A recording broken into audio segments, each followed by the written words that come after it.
Welcome, welcome, welcome. This is the Public Works Podcast. My name is Joseph Blackman, and today I got a real treat for you. His name is Mike McNutt, and he is the Public Affairs and Communications Manager at Las Virgenes Municipal Water District in Southern California. Mike, say what's up to everybody. Hey man, how y'all doing? I really appreciate being on here and giving me a minute to just talk about what I do and what we do here in California and the ever and growing and really important water industry. So this is really a treat for me, and I really appreciate reaching out, man. Sure thing, man. You got to tell me what frames you have on right now. What are you wearing? Glasses. I went to a place called yesglasses.com, man, and I took a couple of snaps of my face and I just put them on there, and they you can try them on virtually. And I was like, you know what? These are going to work. So I got these 4 other pairs because I just really dig spectacles. Yeah. And so depending on my mood, man, I'll just put on whatever, And today so I felt like wearing these. What does this mood say today? You're having a good day. It's Monday. It's kind of these specific frames are my go-to, man. They kind of go with any outfit, and they kind of fit my face all right. They're a little bit of a statement kind of frame. Yeah. What better way to come on this podcast and make a statement? You know what I'm saying? I like it. Yeah. All right. So Mike, you're the Public Affairs and Communications Manager at Las Virgenes Municipal Water District. It's a long title. Most of us kind of know what that is, but let's say you had to explain it to somebody in the community who doesn't know anything about, public works or, the water side of things. So explain your title, and then also give us a rundown of a random Tuesday from what Mike is doing from when he gets into work to when you leave work. Okay, great question. The long and short of it is I talk a lot and I sometimes listen. So that's what I do. No, I'm kidding. No, it's more than that. Water industry in California is very dynamic. It's critically important to the economy. Maybe some people in different parts of the country who might be listening to this don't realize that California is the actual 5th largest economy in the entire world. We do all sorts of different exports of a lot of the things that we create here, whether it's out in Silicon Valley with the tech stuff or different manufacturing and certainly agriculture. I'm an Ohio guy originally. So a lot of times if I'm in Ohio and I check out the produce stuff, I look where it's from. It's some of it, a lot of it actually is from California. Well, I work though is in a smaller-ish water agency, and we serve water to the city of Calabasas, California, Agora Hills, Westlake Village, and a place called Hidden Hills, and in some unincorporated areas of LA County in the Santa Monica Mountains.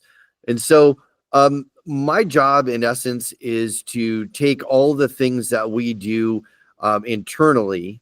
I highlight and always try to promote our brand, whether it's locally at the state level or nationally, and sometimes internationally, just depending on what the situation is. We're always trying to inform and educate the community about the things that we're doing.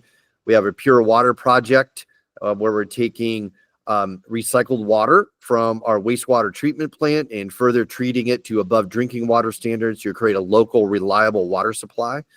We're also piloting a deep ocean desalination project, which we could talk a little bit more about as we move forward. We have a big event coming up next Friday, where we're kind of quote unquote launching that technology along with this upstart out of the Bay Area here in California.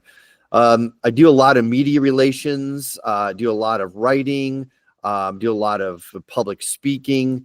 I have a team that does a lot of education, tours of our facilities, a lot of digital presence, video creation. So we do a lot of stuff in-house. And so a normal day for me, if you said, you asked about what a Tuesday looks like, man, it really just depends. Sometimes you just come in or you get a call in the morning and it just takes over the whole day. You got to be flexible, nimble. There's always a lot to take on. And sometimes when you don't have that minute, when you actually have a minute to catch your breath, sometimes you just got to play catch up, right? You got to do some employee evaluations that are due or overdue, or any number of different things. So it's an exciting field to be in. the water industry here in California. And, I could go on, but generally speaking, that's kind of like a normal day. Sure, sure. I like it. You said a lot in there, and we're kind of going to pick at a couple of those things. You said the word brand, which I'm a fan of. I have my own business, and I have to brand my business, right? So people can know, like, when they see my stuff, that they have a certain feeling, a certain emotion associated with my brand.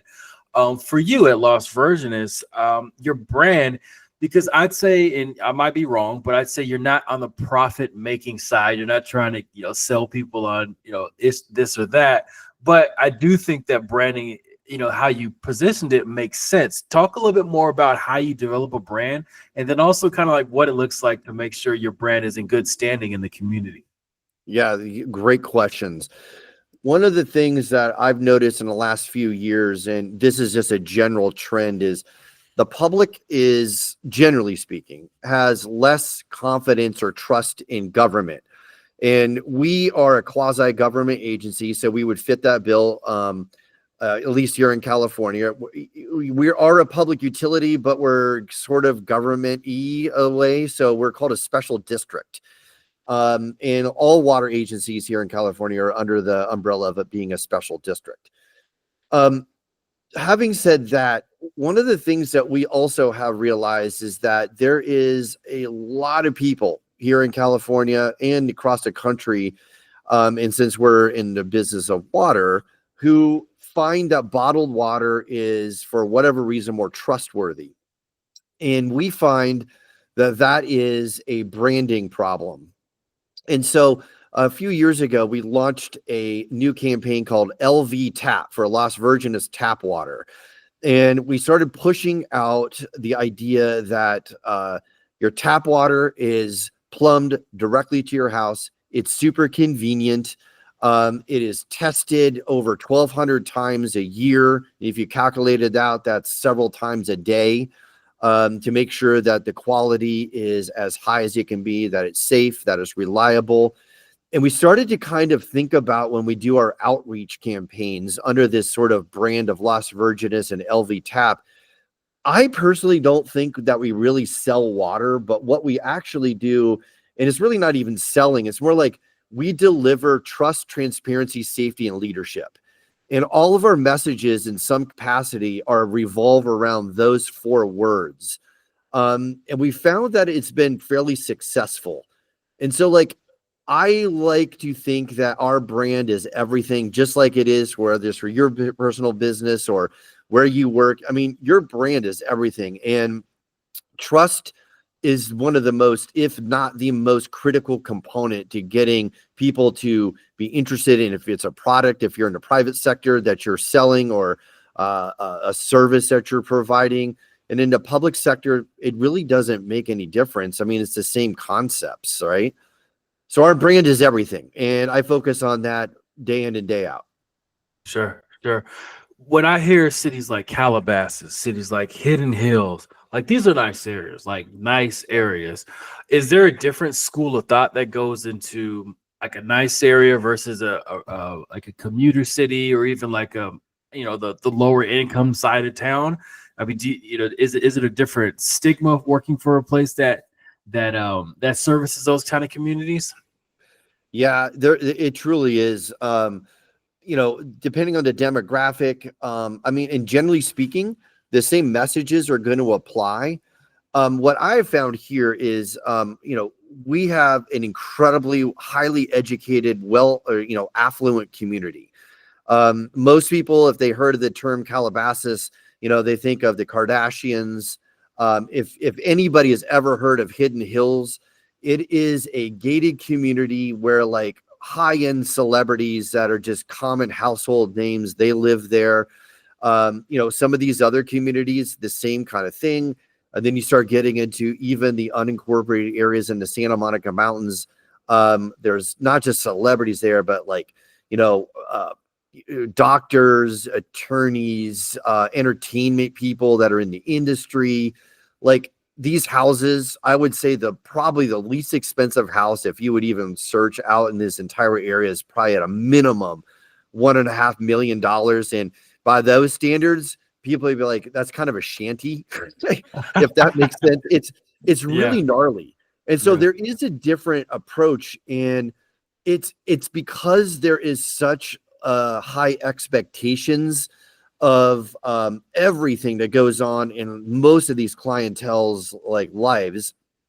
You know, they want to be catered to. They want the best of everything because that's what we're accustomed to on everything that they do in their lives. So we have this like need for very, very high-end customer service. I don't want to call it hand-holding or coddling, but those terms aren't necessarily too far-fetched.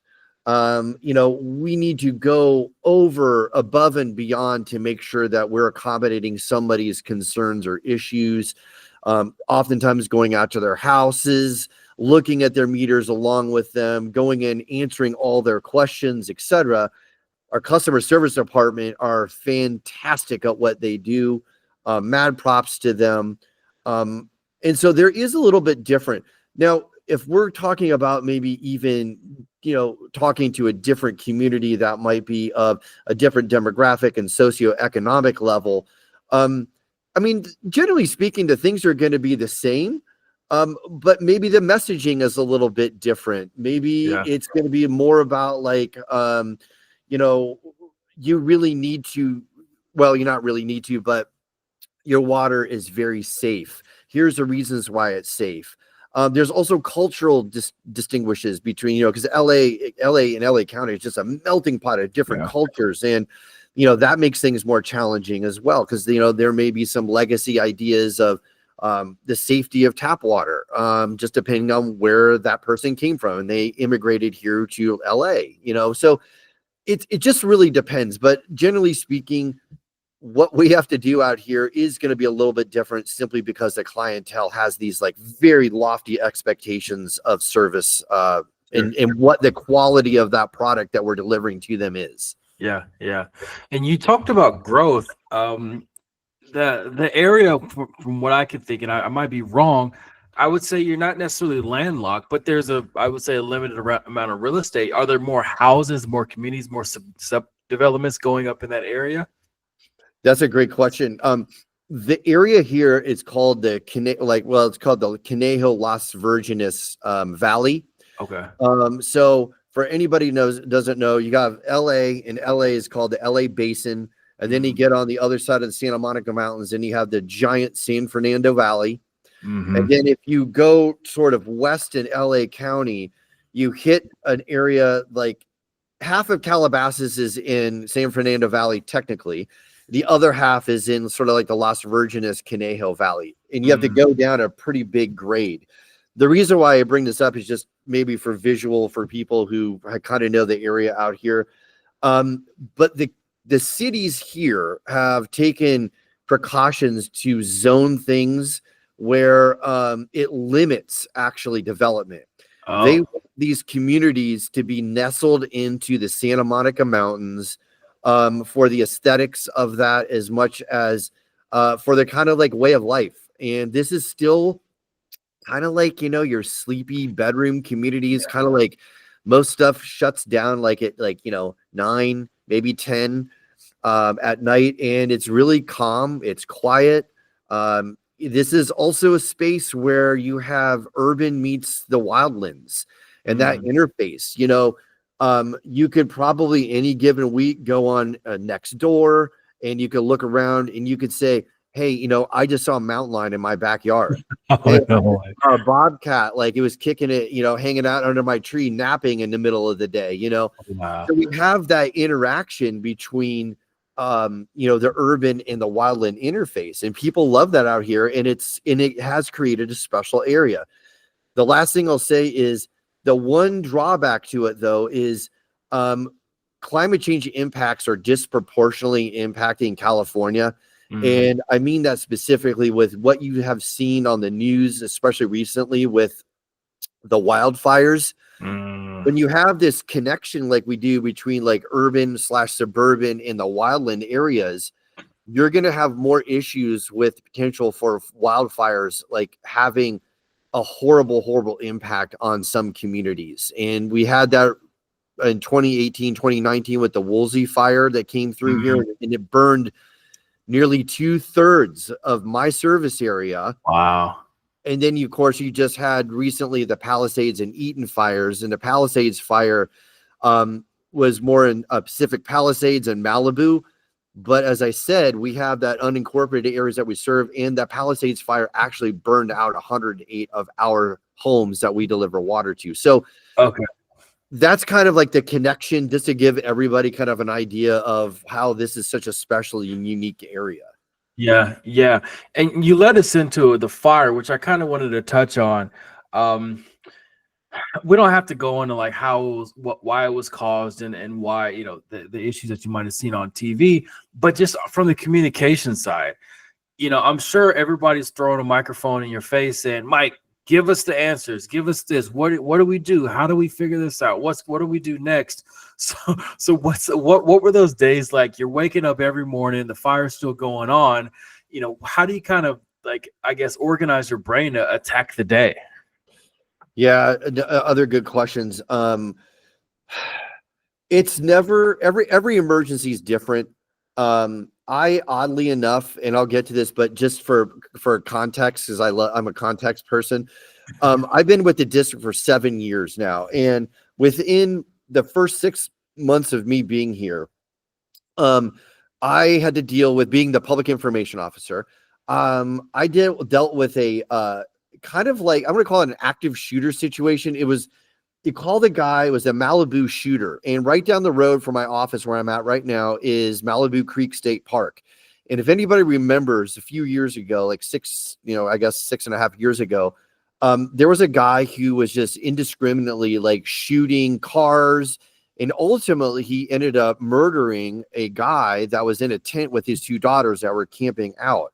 No. And the reason why I was involved is he was breaking into our wastewater treatment plant. He wasn't stealing anything that was going to like necessarily benefit him financially or monetarily. He was taking people's food from the freezers and refrigerators. So when the employees would go in, they started blaming each other for like, where'd my food go? And they're like, no, I didn't take it. And we ended up catching him on our security camera. We gave it to our sheriff's department, and they ended up doing their thing, and they eventually apprehended him. So what I'm bringing up is when it comes to different emergencies, that was my first one that had nothing to do with water that I dealt with. And we had media attention. I did interviews, and I brought in magazines and all that just to do different things. But I also did, like, after that, it was, the pandemic. There was the Woolsey fire that I talked about. The Kobe Bryant helicopter crash happened not on our property, but the response and recovery efforts actually was on our property and was there for multiple months. So I was dealing with media interest from that. And then, we had, there was the earthquake kind of stuff once in a while. We had the drought was a big one from a few years ago. We got international recognition from that. Fast forward to what just happened with the Palisades fire. So I know that's a lot of context, but like I wanted to share it with everybody, kind of like when it comes to emergency preparedness and just emergency and crisis communication, it's different for every single one based upon whatever the circumstances are. Yeah. And when you wrap your head around it, you kind of just prepare yourself for anything. What's the narrative? What are people going to ask? What's being talked about? And I always focus on what is going to be best for the community that I serve. Always putting out your guiding principle is accuracy and the right information. Not too little, not too much, just enough. Explain that. Well, here's the thing. We live in I did I used a Google machine a couple years ago, and I was like, what is the attention span of a human? Yeah. And I found that it's actually like research was done. Yeah. Goldfish have about 9 seconds of an attention span, and humans are even less. So whatever that is, right? So take that into consideration when you're developing like narratives and outreach campaigns. You have to grab people's attention immediately, or else they're going to move on to something. Think about like any feed on any social media platform, right? It's just flipping through. Does it look interesting? If not, I'm moving on from it, right? Yeah. I've also found that the people of that if having that as the background, the headline to any story at this point in time is so important. It needs to draw you in, but it needs to tell you what you need to know in the headline. And if anybody's even a little bit more interested, they may read the subheadline to it. But if somebody's really interested in it, then they actually read what you put on there. Yeah. So like when it comes to crisis communication, it's the same in principle. You need to tell them in big letters what they need to know, and you're going to be lucky if you actually have them get into the more detail.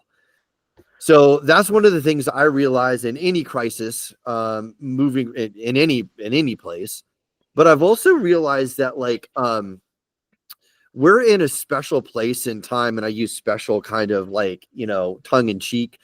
There's so much misinformation out there. Some is purposeful, some is just sort of like I'm just trying to get eyeballs on myself or whatever I'm pushing out, whether you're a social media influencer or you're like a small sort of like, you know, web-based sort of news agency or whatever, anything like that, right? And so like we're finding that there's a lot of misinformation, and it really depends on where you go get your information, the quality of the consumption of what you're being peddled, what you're being sold, or what's true, what's not true. And so like I have found that anything that we do is basically like predetermined, whether it's consciously or subconsciously, by our biases. So if I want to have like if I have an understanding of whatever it might be, let's just say I don't know, climate change, let's just say, I'm going to be predisposed to go to a place that's going to back up my personal bias or my preconceived outcome that I want. And I'm going to go and find the information, and it's going to back up what I already know. And then I'm going to move on because it makes me feel good. Is that actually true and accurate information? I mean, that's where we're at. And you can see the flip side, right? I don't believe in climate change. I don't believe in climate change impact. So I'm going to go find information that backs that up. So I feel good about it. I'm going to move on. And like I would say, yes, we are in that day and age where there's, like they say, there's one accident, but there's 5 people standing on all different corners, and they all have different perspectives. One person will say the red car was speeding. The other person would say, well, the guy in the blue car was texting. The other person would say, well, they were both, like everybody has their own perspective to the truth. And honestly, like perception is people's reality. You get what I'm saying? But I do think let's say back in the days where there's only 1 or 2 news outlets, and they told us what they wanted us to know, I think we came out of that probably a little bit overcorrecting because we couldn't trust exactly what that one person was saying. Because like I learned a couple of years ago that like the BBC is funded by the Crown, and it's like, of course the BBC is going to speak positive of the Crown, but I don't think we should also overcorrect to where we have 500 news outlets and they're all spinning their own agenda behind it. So like, you would have to tell us how we find that happy medium. And then also, how can we go to a place where it's just objective and there's no spin to find, again, on the fires or any incident that there isn't a bias behind it, but where we can consume the news and then also, I guess come up with our own conclusions from it. Yeah, I mean, you bring up great points. I mean, I couldn't agree more. Perception is truth. And like, and I think that savvy communicators have picked up on that because like at this point in time, you could just throw out an innuendo or an accusation, and there's a giant swath of people that are like, yeah, I believe that. That's true. That's true. And it could be completely just made up, but there's going to be a lot of people that do. So I'll give you an example that's relevant to this conversation, especially with the fire as a background. There was on January 7th is when all that went down, right? All those fires went down. And it was like kind of the evening of January 6th going into January 7th, where that like once in a lifetime wind event happened. And, we have Santa Ana events here or, El Diablo events up north. It just depends on where you're at with the different names of these. But like I've never in my life experienced winds like that. I felt I've been like, man, there's some strong winds, but like back in Ohio, there was a derecho years ago, and I was like, wow, man, that was like crazy stuff. This was like not, I mean, that paled in comparison to this. Yeah. I was terrified. And like because of that wind event, it created a perfect storm where like we had all these rains from years, like a couple years ago, was just a lot of rain, and that allowed all this vegetation to grow. And then it started drying out. Then you had these winds come, and like just any little thing that could have happened, just a small little spark from like a chain, like drag behind a car accidentally on the ground, making a spark, boom. Somebody throwing a smoke out the window, boom. You know, it could be anything. So what I was getting at is, as that unfolded, one of the first things that happened was this misinformation that came out about how there's no water in Southern California because of the mismanagement from, you know, the governor, the state, and then local officials when it came to water. That is 100% not true. Being a water professional, I know that's not true. And all of my colleagues and peers, anybody here in California knows that's not true, right? We live this every day. But that came out, and that was an accusation. And all of a sudden, you started seeing other people repeating that. It was on different news outlets, etc. Got its own legs, right? Like you're saying. So that was the first thing to happen. So rather than like say things that are helping the issue, that was used as a way to like kind of kick people while they're down. And so I spent the next several weeks, actually, and especially the days following it, you know, the 8th, the 9th, the 10th, the 11th, until finally that fire got to a place where it wasn't growing anymore and it was contained, pushing out credible, honest, truthful information.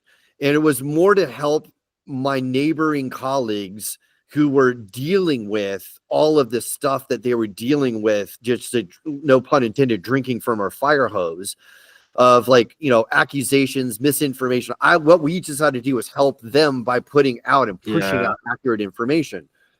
So like, you know, at some point in time, it finally became aware, and it did get legs, and it didn't really matter what news outlet. Well, that's not true because I don't listen or watch every news outlet, but one of the things that became apparent is why was it so bad? Well, the reasons why the fire was so bad was because no urban water system is designed and engineered to combat wildfires. They are designed to deliver clean, healthy water to your homes, to your businesses, and to combat a fire at the largest structure in that specific service area, or smaller structures that you may have multiple fires. But because you had such a crazy fire and wind event, there was no way this is ever going to happen. And I'll just take 1 second to tell everybody why, in case they want to know. So when you had a situation like this happen, there's a couple of things that go down. When you have that amount of widespread damage, and those flames are just bulldozing their way through a community, you're having all of these first responders go in there, and they're hooking up to the fire hydrants everywhere they can, and they're asking the system to provide as much water as it possibly can to that specific hydrant to either save a structure or to put a fire out at a structure that's on fire. Multiply that one hydrant by hundreds, and the hundreds of fire hydrants are being asked to do the same thing from one tank that is at a high elevation, because everything is gravity fed, to actually put the fires out or to control the fires to save structures that aren't burning. But the one thing that people don't talk about is when a fire blasts through and it burns out all these structures, water still goes to that burned out structure because they has to turn it off manually. You can't turn it off manually until it's safe for a crew to go in and actually do that. So not only are you asking the system to perform at a level that is not actually engineered or constructed to do, you're also simultaneously having hemorrhaging indiscriminately happening at all these burned out structures. So that is why there was water that wasn't available to combat the fires, because it just wasn't possible. So that's what happened. Yeah. Thanks for clarifying that. I don't, I think now, like, let's say my house, knock on wood, burnt down. Like, all it takes is for a sink to fall or for the spigot in the backyard to get burnt up and open up, and now there's water coming out. And you said multiply that times, I don't know, like X amount of houses, and then also fire hydrants are being used for their water. Like, that can definitely deplete the sources, as quicker than a lot of people think. So thanks for clarifying that. Yeah, for sure. You asked about me, or you talked about media attention. I want to know what that looks like. Like, is that you get to the office, you open up your laptop, and there's 500 media sources from all across the country, world, asking you, "Hey, Mike, give us a story, give us a 30-second on this, tell us what's going on that." Or is it camera trucks, like in the movies, they roll up to the scene of the crime and they're asking, "Where's the PIO to talk more about this?" What does that media attention look like? Yeah, that's a really great question. I think it's all of it. It just depends again on the situation. If you have something that's like an immediate like emergency and the optics are going to be like appealing, because in a way it's like, yes, it's reporting the news, but it's also like, what kind of visuals can we get to like drive home whatever the story is? So sometimes you'll have multiple media trucks roll out, and like, you just kind of get interviewed either collectively or independently, because a lot of news agencies just want you in front of their own microphone instead of like at like a podium or like at a specific spot where you're getting multiple microphones in your face. I'll give you a quick example. A few years ago, we had a rain event here, and it washed out the side of a distribution pipe. And it just so happened for some reason that there was a water leak that created a gully that exposed the pipe that I was talking about. And then it further ruptured, if I'm not mistaken, and it cascaded down and caused all this mud to flow into like just a random street. And it was a slow news day. And so I got a call like, "Hey man, this is going down and the news crews are out here." And that was an example of multiple news trucks going out. And so when I went out there, I assessed the situation and I just did interviews with each one of them because that's what they wanted. But when it comes to other media relations, a lot of times it's generating the story for them. And so like, let's just say that I got something I personally think is interesting. So what I'll do is I'll call up my contacts at the media, and I'll be like, "Hey man, like I got this thing. I think this is a really cool story. Here's the angle that I was thinking about. Is that interesting to you?" And depending on the situation, and again, what kind of news day it is, they may be interested. And if not right then, maybe it's something, a week or two down the road. But that's something that works too. But then there's the other stuff that just sort of was like, over the time that you've developed a personal reputation of yourself with these journalists, they can count on you to help them get the story they're looking for. And so a lot of times I'll get calls from, I don't know, Wall Street Journal, Washington Post, sometimes the LA Times or whatever. And they'll say, "Hey, do you know so-and-so? Can you help me figure this out?" I'm like, "Sure." And all that does is just reinforce you as a go-to to help them get the information they're looking for. And what that does is it creates that relationship. So if I say something like, "I think you might be interested in something," it probably goes a little bit further than it would if like I'm just cold calling somebody they've never met me before. And we also, the other part to it is I do a lot of events and like big events, right? So I mentioned at the top that we're doing a deep ocean desalination pilot with an upstart company. Well, I'm having a huge event a week from this Friday at our reservoir, where I have multiple high-end elected officials coming and speaking. And I'm going to do a major media push where I'm going to bring in as much media as I possibly can to kind of like create a buzz about what this technology is. So it's all that different stuff kind of rolled up into one. And the last thing I'll say is this. I know there's a lot of people and a lot of agencies out there that are afraid of the media. They kind of have this understanding that the media is going to take things out of context, ask you gotcha questions. I've never really ever had that happen to me in all the years that I've been doing this. I always Really? look at the media as an extension of our outreach efforts. They are a platform that gets the word out to a whole bunch of different people. And I love working with them. I think that they are journalists, I truly believe, are credible. They really try to do what they try to do a good job. Their kind of like oath is to provide accurate information. Yeah. There's going to be some that are going to be a little bit more like, hey, this is about me and I'm making a name for myself kind of thing. Yeah. But I've worked with so many and I don't see that. So I do think that there is this need for other utilities, since we're talking about utilities, to not be afraid to talk about what's going on, be transparent, be honest, be truthful, don't shy away from anything. And the reason why I say that is because the public is smart and they can see through nonsense. And like they just want to be told what's up, and that goes so far. Sometimes it's not good information, but that's okay, because sometimes they need to know what's up. They need to know the truth. And even though that the information's not great, they're going to respect you long term because you were honest with them. So that's just kind of like the way that we approach stuff. Sure. I like that. I would think, the youngsters listening to this episode, they might want to be in the position you're in one day, where you can throw this cool event on this cool project and grab all the elected officials and put on these events.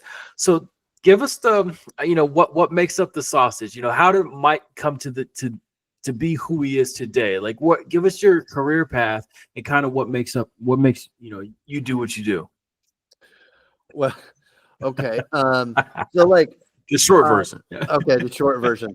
Wanted to be a rock star, and I played music in bands. I did theater stuff. I did a off-Broadway show in New York, all that kind of stuff. And meanwhile, I got my degree in communication from the Ohio State University, national champions. Yeah. It's lonely at the top, you know what I'm saying? So, I like Ohio State. Thank you. And like, but there was a moment where I was like, you know what, man? Like, I don't want to dedicate myself to that. So I went back to school. I got an environmental science degree, focused on water.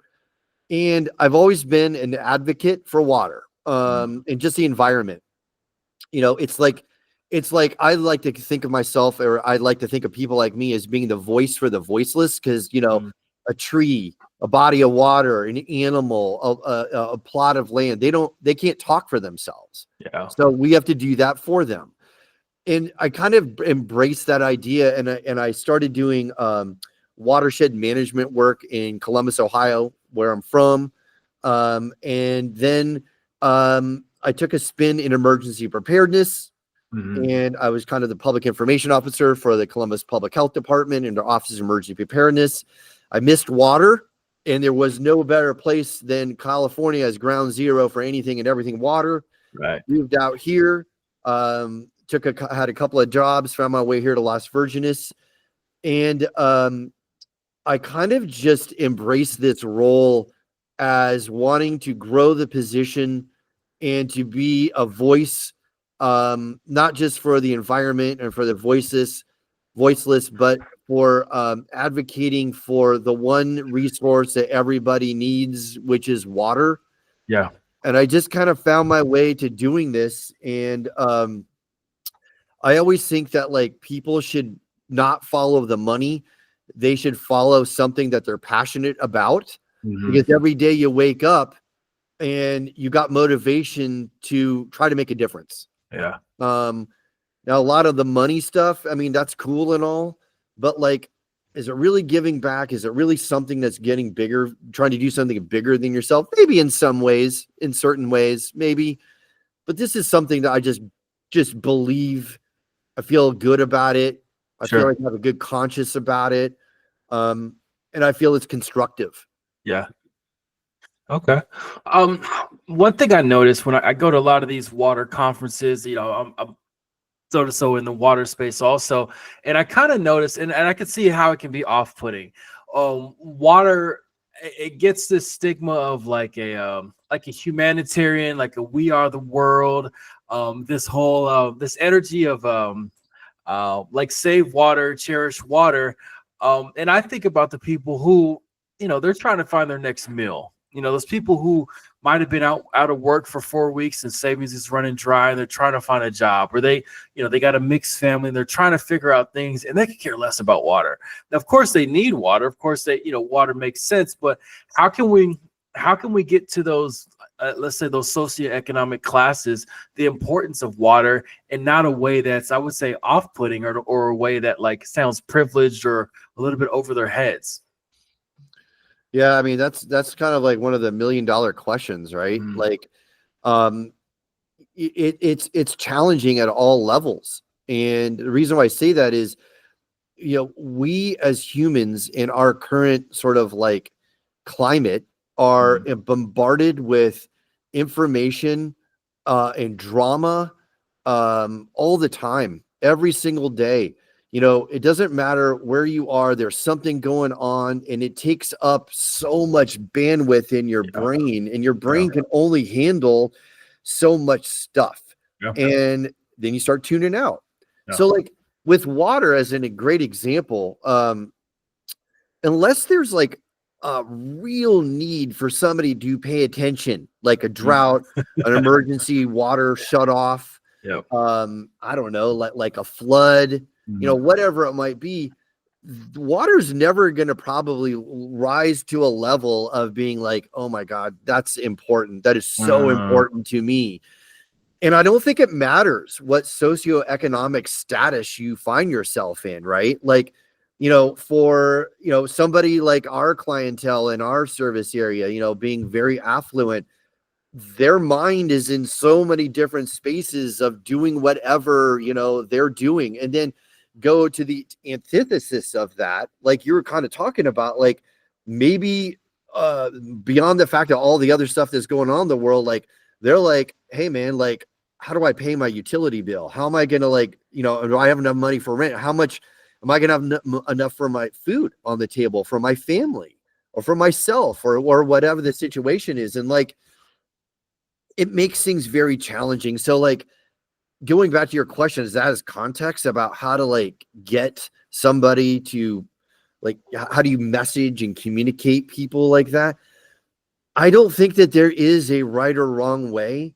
Though generally speaking, I will say this, we are at a weird spot where like, I kind of feel like, especially when it comes to water, that we kind of started having to treat this as like an actual product that we need to market and brand to people in order to instill the confidence and safety and trustworthiness that like other companies, like, the bottled water companies, let's just say, like, you have Fiji or something water where like, there's this bottle and it's got this like nice little kind of insert where it's like, oh wow, I'm in a tropical paradise. And the commercials are like silhouetted by these waterfalls. Everything is super pure and all. Nobody talks about the fact that like, is laden with microplastics inside the water, or like, hey, how long has that plastic bottle been sitting in the sun on a pallet before it gets put into? Like, we don't talk about any of that stuff, right? How often, they test the water before it goes in the bottle, but what about when it's in the bottle and afterward? Like, what's going on with it? And then also the capitalistic nature of selling something at a profit. You're incentivized to sell something with less expenses put into it to make more profits. And those less expenses might be less filtration, like you said, more time on the shelf, like, like just craziness that, you might see in a capitalistic nature. Yeah, you're right. I mean, we love to consume, especially in America. We love to consume everything. It could be, doesn't matter how small or big it is, man. Like, we just love to buy stuff. And you're right. The water industry is the same way. It just kind of taps into that, like, hey, it's convenient. It's super safe. Like, it's devoid of anything. It's pure. And we're kind of finding out that that's actually not the case. And I think that like we as an industry, specifically water industry, as a utility, we have to get over our lack of foresight to think about how we can compete with that. And I think we have to push the envelope. I think we have to make interesting, funny, types of marketing assets and collateral that like get people to pay attention. If we are in the world of an algorithm that feeds you information on any platform as you scroll through it, we need to be competing in that arena along with everything else, even if it's just tap water, because we have to get people to understand that like it's safe and it's okay to drink, and what comes out of your faucet's tested thousands of times. We're on top of it, all that kind of stuff. So we have our work cut out for us, but you know what it comes down to? It comes down to people's are the ability and the appetite of our decision makers, whether it's at an elected board level or the executive management level. They have to let us communicators do our job and to trust us that we know what we're doing. Let's push the envelope and take some risks, because if we don't, we're never going to get ahead. I love it, because when we hear from government, it's some person that like you could tell they're just delivering a message because they need us to march in their order. But I do think that, like, I always go back to it. Bacon and eggs was never a thing. There was a farmer realized he had too many eggs and wanted to sell more pigs. So he went to a marketing company and says, hey, how can I sell more of this stuff? And they're like, well, we could just pair bacon and eggs together as like the ultimate breakfast meal for an American. And now everybody eats bacon and eggs. And that's a marketer. That's not a politician or elected official. So you're right. Man, what a great, that is such a great analogy, because that's just spot on. It's spot on. I mean, like, you're right. It's like, if you have good marketing and good branding with the backdrop of like, consumerism, man, especially in our country, I mean, that's money. That's money in the bank. 100%. All right, let's get through the rest of these questions. So, what would you say is the biggest misconception about your position and what you do? You're at a dinner party. Nobody, it's not a work party, but it's somebody asks you, so what do you do? And you tell them what you do. What do you think they think you do? Well, I think that when somebody says, hey, man, what do you do, Mike? And I'm like, well, I work in the water industry and I do communications. People are like, in their mind, I think immediately are like, that has got to be the most boring job you could possibly have. I mean, like, I turn, what do I need to know? I go to my faucet, I turn the water on, and there it comes out. I turn it off, and that's it. I pay my bill. What else do I need to know? And it's kind of interesting then, like, when you start talking about all of the nuances associated with what I do. And I will say that, like, where I work, this specific water district, where it's positioned with our sort of customer base that we have, and this high-end clientele, with all the weird stuff that I talked about that has happened to us, it has kind of put us on a map, and it's sort of like has taken its own inertia. It's created its own inertia. And any good communicator or somebody who's into public affairs like myself, they have to get on that wave and ride it. And because that's the expectation now. So you have to meet those expectations. So if I'm at a dinner party and people are asking me what you do, I'll, it's kind of going, well, I do these different things. I do a lot of media relations, but I always have to go to like something that is like different to really draw them in. Whether it's like, hey, we're taking wastewater and making drinking water out of it. What do you think about that? Oh my God. And then you go in and talk about all of that and like all those things that get involved with that. So you kind of almost have to like use that as an in to get people to really listen to what you're saying. You know what I mean? So it's like, it's kind of like that. It's kind of like if I'm like, hey man, like, I'm in finance. Okay, well, what do you do in finance? You know what I mean? It's like you kind of have this idea of what it is already, but you need to have somebody explain what they do. And for some people, maybe that's really interesting. Maybe it's not to knock any finance skills. It's critically important, but like same with doctors. Doctors. Toilet to tap. I see this getting thrown around a lot. I understand the hesitancy behind it. People are saying, wait, what? Toilet to tap? How can we, I would say, put on your marketing communications brain. How can we reconfigure that concept to make it more palatable to the average community constituent? Yeah, that's another good question. Do you know how that came to be, by the way? No. Okay, so here is again back in Southern California. Years ago, there's a Miller Brewing, and it's for anybody down here. It's like if you go I-5 south, you can tell I'm from California because we always talk in like freeways. You're taking I-5 south, and you're kind of getting towards Orange County, going south towards Orange County and San Diego, and there's this massive brewery right there, Miller Brewery. So years ago, the water company, the water provider district there, decided that they were going to take recycled water and inject it into the ground, and then when it came time to pull it out for groundwater to treat it, they were going to put it back in the distribution system. And what happened was Miller Brewing decided they didn't want to have that happen because they thought that it was going to be a terrible marketing thing for them. People find out like, hey, you know what? We're taking water that has been used in your house, and hey, you know what? We're taking beer out of it. You know what I'm saying? And so like there was this massive campaign that was launched, and a good marketer came up with this toilet to tap thing. And it was so effective that you move forward 30 years and we're still using that term to describe what it is. Interesting. And so that's kind of how that came to be. So when you asked me about like how to market that or like what do you do with that, I don't think there's anything you can do. In fact, I just kind of embrace it. I just take it on, and I'm just like, you know what? Like, call it if that's what you want. But really what it is like we use water in our houses. It gets treated 3 times at a wastewater treatment plant. It will get treated 3 more times before, again. So that's a total of 6 times. In our case here at Las Virgenes, that 6 times treated water is going to go into a reservoir and stay there for 6 months, 4 to 6 months. And it's going to get treated 1 more time before it goes back to your home. So we're talking 7 different times that water is treated before it's used again in your homes and businesses.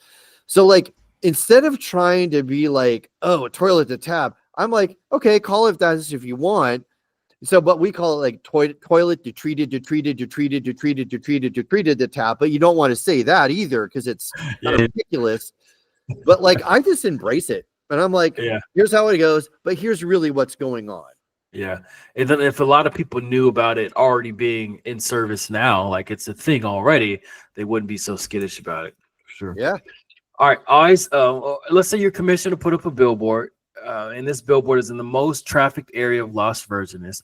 What ask of your community in regards to water would you put on this billboard? I think that what I would have people do, and it would be on the famous 101 freeway, it would be to transform your landscape into climate appropriate landscaping. And there's 2 reasons for that. One is that ultimately long-term, it's going to conserve water. So like when we have, future droughts and, for years in a row and water starting to become a little bit questionable for its availability because our reservoirs are getting low and that kind of stuff, you are going to not use nearly as much water to keep your, thirsty lawns looking lush and green. But instead, you're going to have something that is both going to be kind of like fitting into the local ecosystem. You'll provide opportunities for our pollinator friends to have habitat, and you're going to conserve water. And so that means you are going to save money. The other part to it, as we talked about, like this urban wildland interface where the wildfires come through, 9 times out of 10, native or climate appropriate landscaping in your yard is going to help create a defensible area for when and if a wildfire will come through. So it gives you more opportunity to save your home. So if I was a billboard, I put up some clever message about transforming your landscape to climate appropriate landscaping. Really? Okay. Okay. I like it. All right. I always like to leave a space on the show for you to thank mentors that you had along your journey. Then also, I want you to give a word of inspiration and motivation to your fellow water communication managers across the country. Yeah. You know, I think about this a lot. That's an excellent question. I think about this a lot. I would say the biggest mentor I had beyond my deceased parents, you know, beyond my wife, when it comes to professional, what I'm talking about is um, my boss, Mike Fielding at Columbus Public Health, who gave me the opportunity and saw something in me to grow. This was my first time being a manager where I actually was managing a staff. And he believed in me and my thoughts on how to do stuff. He was laid back and he embraced sort of like my laid back kind of like personality and sort of like my risk taking to push the envelope. And because of that and that experience, it kind of catapulted me to be able to do other things now in my life. Moving to California, taking a position with Palmdale Water District, where I was director of, water conservation and sustainability, having a staff there, which brings me to my other mentor, which his name is Dennis Lamoureux, who's the general manager at Palmdale Water District. And he kind of like introduced me into the complexity of California water, to the politics of it, and just absolutely supported me sometimes when I had like my days where I was just freaking out and my anxiety levels were super high and my stress was all over the place. And he would just be able to kind of like talk to me with a very calm voice and just kind of say, you know what, hey, you know what, you're going to do fine. You're going to do great. You're calm. Just calm. You're going to just calm. It's going to be okay. And then like, I would say that like my current boss and my general manager, Dave Peterson, this guy is so well known in the water industry in California. He's so well respected. He's incredibly knowledgeable, kind, empathetic. He just oozes like professionalism. And he has mentored me in a way that like I probably didn't have from those other two, in a way that has allowed me to kind of like see things from a different lens, through a different perspective, but probably most importantly, to really bring out the level of accomplishment that I didn't know I had in me. And the reason for that is because he operates at such a high level and he has such high expectations of himself that like in my role as a communicator for a water district, or having somebody like that, I have to meet his expectations, which means I have my personal expectations has to rise to meet that level. And so it's really pushed me to become who I am, never saying no. I have never, ever, ever once said no to an interview, ever. Like that has helped me and has helped the district. You just never say no. You just go and go and go. And as far as like, if I was going to say words of wisdom, if you will, to anybody, maybe it is to like find your motivation, tap into that, push the envelope, educate your executive management at your public utility or your board. Really think outside the box. In fact, actively reside outside the box. Don't be in the box. If you're in the box, you're just like everybody else and you're just going to be like everybody else. If you're outside the box, man, like that's where it's money. That's where all the good things happen. And so that means you have to push the envelope. Sometimes you get pushback. Sometimes you're going to fail. Sometimes you're going to hit a grand slam. Yeah. But the more you do it, the more your respect you're going to get. And the more people are going to see you for who you are, which is a trendsetter. And you're willing to take those risks. That means you're the leader. And just like my Buckeyes, you're lonely at the top. All right, Mike, let's say I'm coming to the Las Virgenes area and I text you ahead of time. I say, Mike, where can I go to get the best burger in the area? Where are you going to send me? I know you're going to ask me that. I'm gonna I'm gonna have to say that like there's a restaurant called The Six, and it's here in Calabasas, and they have an awesome black and blue burger that I just can't get enough of. They also have a solid turkey burger, and if I'm not mistaken, they even have a bison burger. So like a little everywhere, but like, man, like when I want a burger, I go down to The Six and I just smash that, with some good old fries. And that's where I go, man. Okay. All right, Mike. Well, thank you for hopping on the podcast today. Thanks for sharing your wealth of information and knowledge with us today. To all the listeners out there, share this with somebody who you think needs to hear it. Mike, any final words before we get out of here? No, man, other than just thank you so much for giving me the opportunity to share my story and to speak with you. I just enjoy talking with you, and what you're doing is just absolutely phenomenal. Getting people from all over the country to talk about this, to really shed some light on the role and the importance of utilities, regardless of what it is. And I've just been honored to be on your show and to spend some time with you. So thank you a million times. Thank you. All right. This has been a special edition of the Public Works Podcast. Thank you, everybody, for tuning in.